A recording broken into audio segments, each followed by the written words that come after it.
Arun Jaitley ji want to intervene? माननीय सभापति जी, मैं कांग्रेस पार्टी के जो प्रमुख वक्ता श्री केवी थॉमस ने अपनी भावना व्यक्त की है और उसके बाद कहा कि हमारी पार्टी इसके विरोध में नहीं है। मैं तो यहां देख रहा हूं कि अधिकतर राजनीतिक दल चाहे इस तरफ हो या उधर हो, जब उन्होंने अपने चुनावी घोषणा पत्र जारी किए थे तो अनरिजर्व्ड कैटेगरीज के जो गरीब हैं उन्हें आरक्षण मिले, ये जुमला तो उसमें डाला था और इसलिए आज तक कई सरकारें आई, केंद्र में भी राज्यों में भी कई बार प्रयास भी हुआ, लेकिन सही रास्ते से प्रयास नहीं हुआ और इसलिए वो कानूनी रोक के अंदर आकर कहीं ना कहीं उसमें बाधाएं खड़ी हो गई। मैं 2-3 विषय स्पष्ट कर दूं जो थॉमस साहब ने कहे। उन्होंने कहा कि 50% राज्यों की भी स्वीकृति इसके लिए चाहिए होगी। अगर संविधान की जो संशोधन करने की धारा है आर्टिकल 368 उसको पढ़ ले तो जो पार्ट 3 जिसमें फंडामेंटल राइट्स हैं उसके संशोधन के लिए राज्यों में जाने की आवश्यकता नहीं। तो इसलिए पहले भी जब आर्टिकल 15(5) अमेंड हुआ और जोड़ा गया प्रमोशंस के संबंध में तो वो केवल संसद के दोनों सदनों से अप्रूव हुआ था, राज्यों में जाने की आवश्यकता नहीं थी। आपने एक दूसरा विषय उठाया कि पहली बार इतिहास में आपने SC/ST को रिजर्वेशन दिया, उसमें तो केवल एडिड इंस्टीट्यूशंस का जिक्र है और इसमें आपने एडिड और अनएडिड का दोनों का ले लिया। तो क्या आप जो अनरिजर्व्ड कैटेगरी का गरीब है उसको SC/ST OBC की तुलना में ज्यादा अधिकार देने वाले इसके तहत रिजर्वेशन का? ऐसा नहीं है।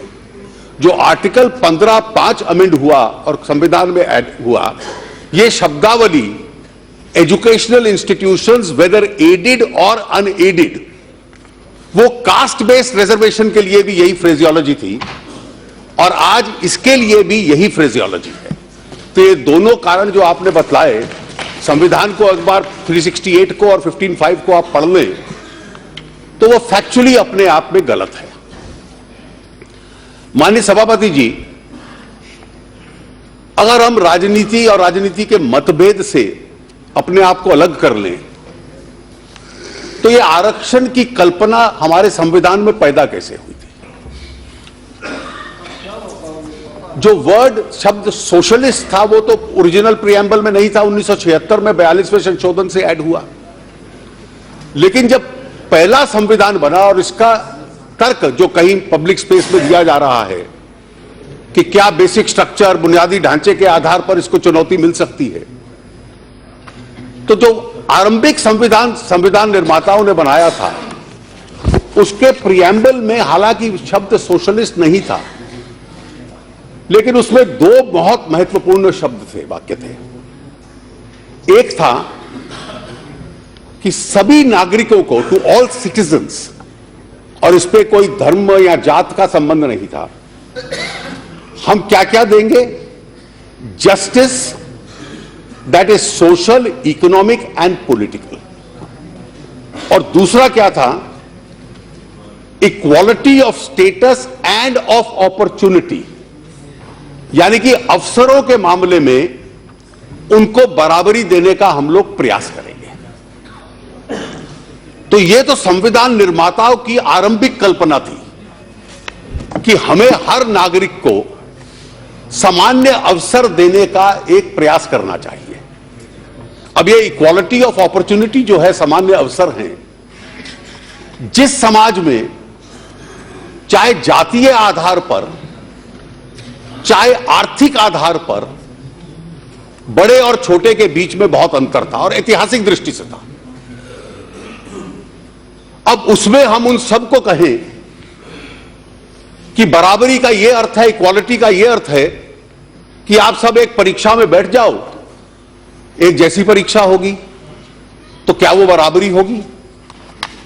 तो संविधान निर्माताओं में इतना दूरदृष्टि थी कि उन्होंने कहा यह बराबरी नहीं होगी। आप दो ऐसे नागरिक जो बराबर के नहीं हैं, पैदा होने की वजह से या आर्थिक आधार पर जो बराबरी के नहीं हैं, जब उनको बराबर मान लेते हैं तो वो अपने आप में अन्याय होगा। Just as equals cannot be treated unequally, unequals cannot be treated equally. और इसमें से जो अफर्मेटिव एक्शन कि अधिक अवसर देने पड़ेंगे, यह कल्पना उन्होंने बढ़ाई संविधान की धारा 15 और 16 में। 14 में कहा कि सबको बराबरी का अधिकार होगा, लेकिन 15 में उन्होंने कहा 15 का कि जात के, धर्म के, सेक्स के, रिलीजन के, क्रीड के आधार पर भेदभाव नहीं होगा। यह कल्पना उन्होंने आर्टिकल 15 में कही। और उसके साथ साथ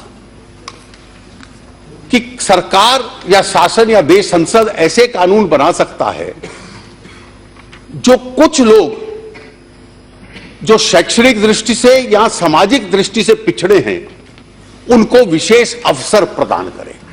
हमने उसको विशेष अवसर कहा, पश्चिम के लोग डेमोक्रेसीज में उसको अफर्मेटिव एक्शन कहते हैं। केवल इतना फर्क है। और यह विशेष अवसर देने से जिनके बर्थमार्क्स कुछ ऐसे थे कि वो पैदाश से बराबर नहीं थे, तो उनको बराबरी के स्तर पे कैसे लाना है, वो उस विशेष अवसर के आधार पे आएगा।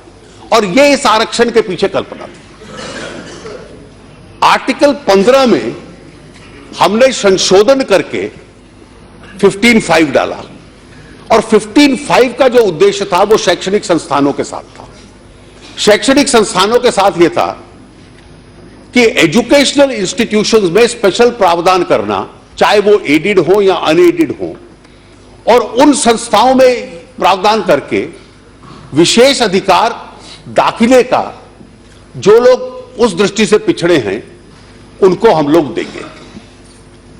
आर्टिकल 16 का संबंध शिक्षा से नहीं था, उसका रोजगार से था। और रोजगार का अभी तक अर्थ 16 के लिए जो माना जाता है, और इसलिए कभी आर्थिक विषयों पे बहस होगी तो मैं आपके बेरोजगारी के आंकड़ों का उत्तर दे दूंगा, लेकिन अभी तक वो पब्लिक एम्प्लॉयमेंट तक सीमित है कि पब्लिक एम्प्लॉयमेंट जो है, सरकारी क्षेत्र का जो रोजगार है, उसमें पीएसयूज हैं, राज्य सरकारें हैं और जितनी सरकारी संस्थाएं हैं, या जिसको हम स्टेट इंस्ट्रूमेंटैलिटीज भी कहते हैं, उस रोजगार में भी यह अवसर प्रदान होगा। अब इसका हम इतिहास देखें। पहला आरक्षण जो था, जो बिल्कुल अविवादित था, वो SC ST के लिए था। और SC ST के साथ विशेषता यह थी, और मुझे लगता है हम लोगों को यह अलग कल्पना समझ लेनी चाहिए कि कोई SC या ST परिवार में पैदा हुआ, जीवन में बहुत तरक्की भी कर ले और सोचे कि मेरी जात बदल सकती है, तो इसकी कोई व्यवस्था नहीं है। डॉक्टर अंबेडकर कहते थे कि यह एक व्यवस्था है, वो ऐसे फ्लोर पे बहे जिसका सीढ़ी या जीने के साथ दूसरे से संबंध नहीं है, वो ऊपर चढ़ना भी चाहे सामाजिक आधार पर नहीं चढ़ सकता। और सदियों तक उन्होंने कहा कि इससे क्योंकि इनजस्टिस हुआ है, तो इसके कल्पना की दृष्टि से पहले दिन से धारा 15 में शिक्षा के संबंध में और 16 में पब्लिक एम्प्लॉयमेंट के संबंध में हम लोगों ने प्रावधान कर दिया। इसके अतिरिक्त अन्य पिछड़े वर्ग थे, अदर बैकवर्ड क्लासेस, और अदर बैकवर्ड क्लासेस के समय इसमें बहस होती थी काफी आरंभिक वर्षों में। काका कार्लेकर की कमेटी आई, उन्होंने रिपोर्ट दिया, फिर मंडल आयोग की रिकमेंडेशंस आई, उन्होंने अपनी रिकमेंडेशन दी, और अगस्त 1990 में नोटिफिकेशन के माध्यम से तत्कालीन सरकार ने उसको नोटिफाई कर दिया। उसको सुप्रीम कोर्ट में चुनौती मिली, और उस चुनौती के साथ साथ जिसका थॉमस साहब ने जिक्र किया कि जब नरसिम्हा राव जी प्रधानमंत्री थे तो उन्होंने कोई कानून नहीं बनाया, लेकिन एक नोटिफिकेशन निकाला लगभग इसी प्रकार का कि 10% आर्थिक आधार पर भी अन्य वर्गों के गरीब लोगों के लिए आरक्षण होगा। सुप्रीम कोर्ट में जब चुनौती मिली तो उन्होंने इस कल्पना को, पूरा रिजर्वेशन की कल्पना की चर्चा की इंदिरा साहनी के केस में, और वही कानून आज तक चला आ रहा है, जिसकी वजह से एक धारणा बन गई। और कल मैंने चर्चाओं में भी देखा और समाचार पत्रों में भी पढ़ा, वो गलत धारणा है। मेरा विचार यह है कि क्या ये 10% एक्स्ट्रा देके जो 50% की कैप सुप्रीम कोर्ट ने लगाई है उसका आप उल्लंघन कर रहे हैं। ये कुछ लोगों ने, आपकी पार्टी के भी कुछ लोगों ने उस पर ट्वीट किया और बयान दिए कि ये 50% से ऊपर है, ये तो रद्द हो जाएगा, क्योंकि राज्यों ने कई बार कोशिश की, वो रद्द हो गया था। ये सही बात है, राज्यों ने कोशिश की या तो नोटिफिकेशन के माध्यम से, या राज्यों ने कोशिश की कि सामान्य साधारण कानून बना के, गुजरात ने भी कोशिश की कि एक एक्ट बना दिया और उस एक्ट के माध्यम से उन्होंने कहा कि हम रिजर्वेशन दे रहे हैं। बट उसका अधिकार का सूत्र क्या था? What was the source of that power? जो सोर्स ऑफ द पावर था वो आर्टिकल 15 और 16 था, और वो सोर्स और ओरिजिन ऑफ पावर था कि आप या तो जो पिछड़े हैं, SC ST है, या सोशली या एजुकेशनली बैकवर्ड है, उनको दे सकते हो। और मंडल आयोग के केस, इंदिरा साहनी की जजमेंट में सुप्रीम कोर्ट ने कहा कि कास्ट जो है वो इस सोशल और एजुकेशनल बैकवर्डनेस का एक की डिटर्मिनेंट है। कौन ऐतिहासिक दृष्टि से था बैकवर्ड? जो मंडल आयोग की रिपोर्ट थी, काका कार्लेकर कमेटी की रिपोर्ट थी, उसके तहत caste is the best determinant of backwardness. और इसलिए नरसिम्हा राव जी ने 10% का नोटिफिकेशन निकाला, पर वो नोटिफिकेशन का सोर्स ऑफ पावर यहां तो संविधान में होता, ना आर्टिकल 15 में था, ना आर्टिकल 16 में था, क्योंकि इकोनॉमिकली वीकर सेक्शंस के लिए ना आर्टिकल 15 में प्रावधान था, ना 16 में था। जब कुछ राज्य कानून लाए तो उस कानून का भी सोर्स ऑफ पावर नहीं था, क्योंकि रिजर्वेशन की कल्पना SC ST या एजुकेशनली सोशली बैकवर्ड के संबंध में थी। तो इसलिए कभी भी न्यायपालिका ने उसको स्वीकार नहीं किया। और जो 50% की सीमा लगाई सुप्रीम कोर्ट ने, मैं स्पष्ट कह सकता हूं कि वो सीमा केवल आर्टिकल 16(4) में जो कास्ट बेस्ड रिजर्वेशन था उसके संबंध में लगाई। वो जो सीमा थी, चाहे एजुकेशनल इंस्टीट्यूशंस में हो, चाहे वो पब्लिक एम्प्लॉयमेंट में हो, और जो जजमेंट है सुप्रीम कोर्ट का, मैं चाहूंगा पैराग्राफ 806 से लेकर 812 तक कम से कम 3 बार सुप्रीम कोर्ट ने यह बात स्पष्ट कर दी कि हम जो सीमा लगा रहे हैं 50% की, ये केवल 16(4) की जो एजुकेशनल और सोशल जो बैकवर्डनेस की रिजर्वेशन है उसके ऊपर लगा रहे हैं। मैं एक वाक्य पढ़ दूं जो इस सारी चर्चा करने के बाद उन्होंने कहा, we are also of the opinion that the rule of 50% applies only to reservations in favour of backward classes made under article 16(4). तो इसलिए केवल बैकवर्ड क्लासेस और उसमें SC ST OBC यानी 50% से ऊपर ये नहीं जाएगा। और इसके पीछे तर्क क्या था? इसके पीछे तर्क ये था कि आप अन्य वर्ग जो अनरिजर्व्ड वर्ग हैं, अगर उनके लिए भी सीट्स नहीं छोड़ोगे, तो शुरू तो हमने किया था कि जो सामाजिक और ऐतिहासिक दृष्टि से भेदभाव हुआ, उस भेदभाव को समाप्त करना है, उस डिस्क्रिमिनेशन को समाप्त करना है। लेकिन अगर दूसरों के लिए बहुत कम स्थान बचेगा तो भेदभाव समाप्त करने चले थे किसी और का। और अगर मैं, जो अमेरिकन सुप्रीम कोर्ट ने जिस फ्रेज को यूज किया है, तो यह भेदभाव उल्टा बन गया। तो this became a case of reverse discrimination, क्योंकि दूसरे वर्गों के पास फिर बहुत ज्यादा एडिक्वेट स्पेस एजुकेशनल इंस्टीट्यूशन और पब्लिक एम्प्लॉयमेंट में नहीं रहेगी।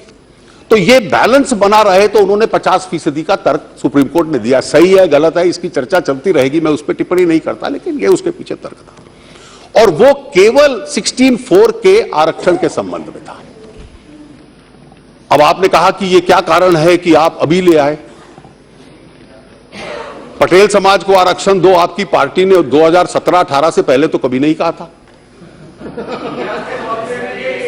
कई वर्गों के संबंध में, और इसके पीछे कारण था, इसके पीछे कारण यह था कि समाज में कई वर्ग ऐसे हैं जो आर्थिक परिवर्तन हुआ उसमें कुछ लोग बहुत आगे निकल गए। कुछ लोगों को लगता है कि जो किसान की आमदनी है और हम बार बार चमचा करते हैं कि वो कम है, और इसलिए अन्य वर्गों का, उसका कोई धर्म हो, उसकी कोई जाति हो, उसका कोई भी रिलीजन हो, अगर उसमें वो गरीब है तो उसके संबंध में क्या कल्पना होनी चाहिए। तो जो अदर क्लासेस हैं, अदर सेक्शंस हैं जो अनरिजर्व्ड के बाहर हैं, किसी जात के होंगे, किसी रिलीजन के होंगे, 50 में से अधिकतर उन्हीं के लोग इसमें आते हैं, जो बचे हुए 50 में से। यह कहना कि सोशल और इकोनॉमिक जस्टिस जो उस बेसिक स्ट्रक्चर का हिस्सा है, इक्वालिटी ऑफ अपॉर्चुनिटी जो उस बेसिक स्ट्रक्चर का हिस्सा है, आप अपने 50 में से 10% तक अपने वर्ग के गरीबों के साथ शेयर कर लीजिए। इसमें किसको क्या इतराज होना चाहिए?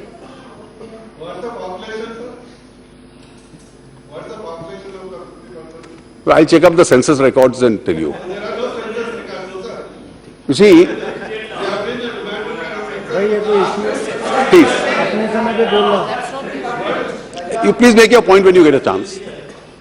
तो इसलिए ये कल्पना थी कि इसको दिया जाए, और आज मुझे लगता है वक्त आ गया है, और अगर हम सब ने मैनिफेस्टोस, अगर हम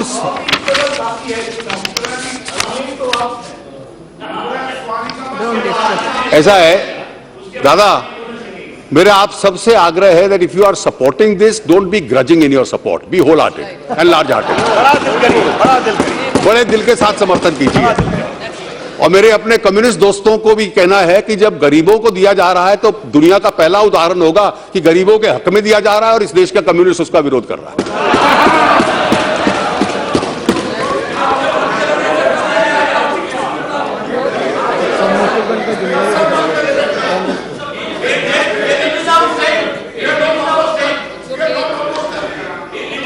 I am grateful to you if you are not opposed. Madam, let me read, I can read the manifesto of every party. My party had supported it. Let me read, just for illustration, the manifesto of 2014 of the Congress party. No, I am reminding you, sir.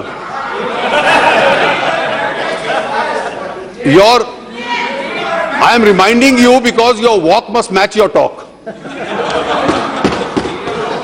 The Congress manifesto says, the Indian National Congress is committed to finding a way forward for introducing reservation in education and employment for economically weaker sections of all communities without in any way affecting the existing reservation in favor of scheduled caste, scheduled tribe and other backward classes.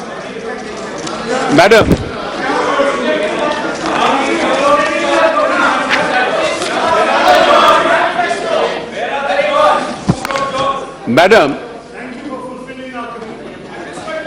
what the Congress party had pledged in its manifesto, what the BJP...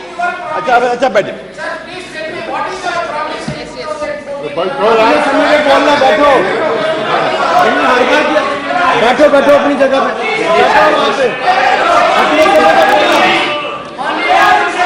अध्यक्ष जी, इनके speaker के समय कोई बोलता नहीं है, बादल खड़े होते हैं। यस, वैसे आप सबकी मत सुनो। Jaitley ji, Jaitley ji, don't listen to everybody. Madam. Come on, yes. Don't listen to them. ये तो चलेगा ऐसे। मैडम, प्रश्न ये है कि मैंने कांग्रेस का उदाहरण दिया, लेकिन हमने भी यही बात कही थी। बैठिए, nothing is going on record. Only Jetli's statement. That's all. Let them kill open. Madam, Yes. Madam, बैठो ना, आप चाहते हैं ना, आप चाहते हैं ना तो बैठो, बैठिए बैठिए बैठिए बैठिए, प्लीज। नो, कुछ नहीं जा रहा है रिकॉर्ड में। Yes please, yes madam. Minister. Madam, मैंने इसलिए जिक्र किया कि केवल हमारी पार्टी या हमारे एनडीए के साथी नहीं, कांग्रेस और अन्य पार्टियों ने भी लगभग एक ही भाषा में अपने चुनाव घोषणा पत्रों में किया है। हमारी जो गरीब की गरीबी हटाने के लिए जो कमिटमेंट और निष्ठा है, वो केवल मैनिफेस्टो तक सीमित होगी या पार्लियामेंट के कानून के माध्यम से उसकी शिक्षा और रोजगार तक जाएगी, ये कांग्रेस पार्टी और इनके साथियों की आज परीक्षा है। वो परीक्षा में क्या करते हैं, इसके रिजल्ट का, इसके परिणाम की हम लोग प्रतीक्षा कर रहे हैं। मैं उनसे आग्रह करूंगा कि जो मैनिफेस्टो में लिखा है उसका समर्थन कीजिए और बड़े मन के साथ कीजिए, ग्रजिंगली मत कीजिए।